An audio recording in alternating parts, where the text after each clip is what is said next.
Pertama-tama puji syukur kita panjatkan kehadiran Allah Subhanahu wa taala karena berkat rahmatnya kita bisa berkumpul di tempat yang berbahagia ini.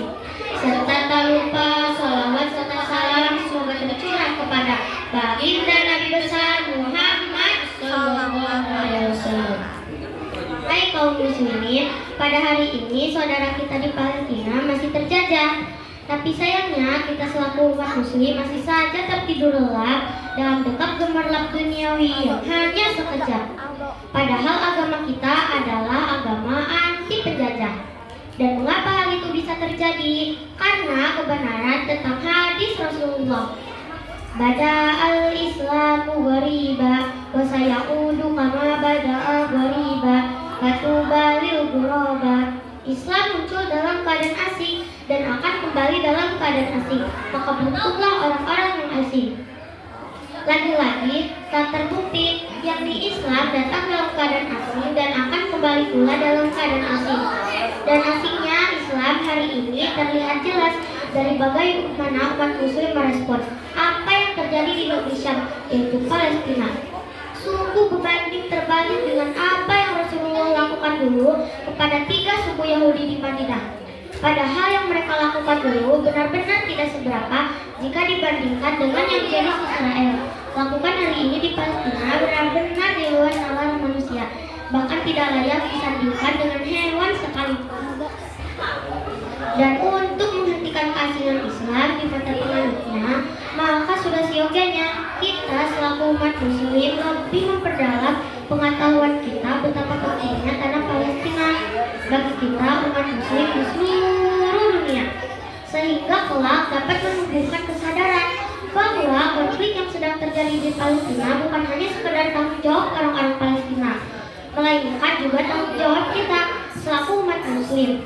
Dengan didasarkan banyaknya fakta mengenai keutamaan negeri Syam di Palestina, yang diantaranya adalah: 1. Negeri Syam adalah barometer keimanan umat muslim di akhir zaman. 2. Negeri Syam adalah negeri yang didoakan keberkahannya oleh Rasulullah.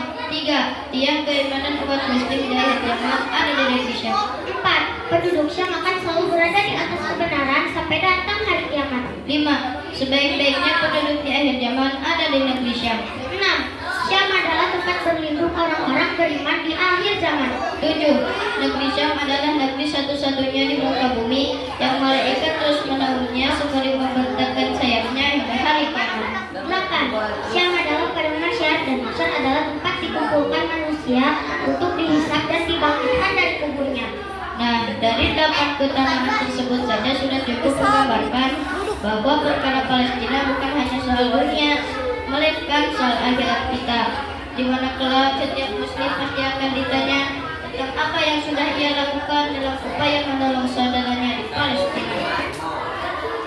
Selayak apa yang dilakukan seekor burung yang berusaha memadamkan api Nabi Ibrahim dulu, mungkin yang kita lakukan hari ini untuk saudara kita dan tentu membawa dampak besar bagi mereka.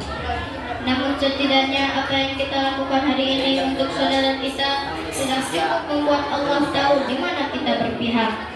Karena yang seharusnya kita takutkan bukan hanya seberapa besar dari usaha kita, melainkan sedangkan kita berusaha semaksimal yang kita bisa. Itulah beberapa keutamaan negeri Syam yang sudah cukup menggambarkan betapa pentingnya negeri Syam bagi kita umat muslim.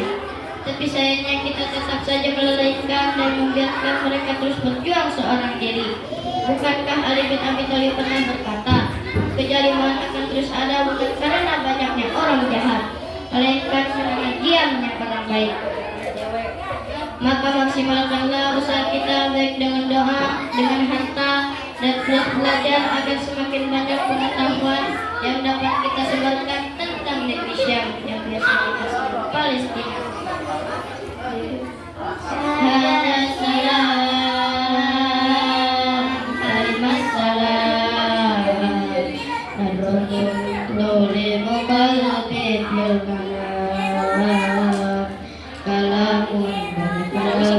Habisin. Siap-siap.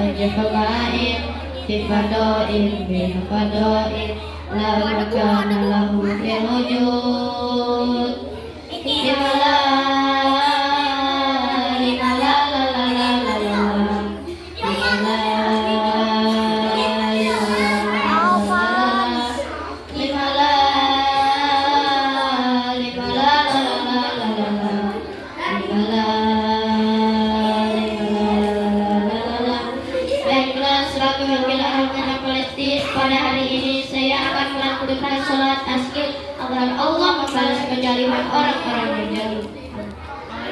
Allahumma sholli ala sayyidina Muhammad wa azdiri zalimin bizalimin wa adina min bainihim salimin wa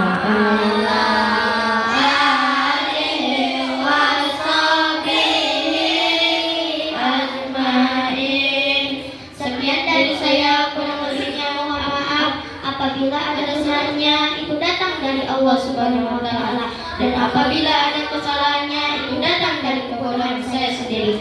Usikum wa nafsi bitaqwallah. Wassalamualaikum warahmatullahi wabarakatuh. Waalaikumsalam.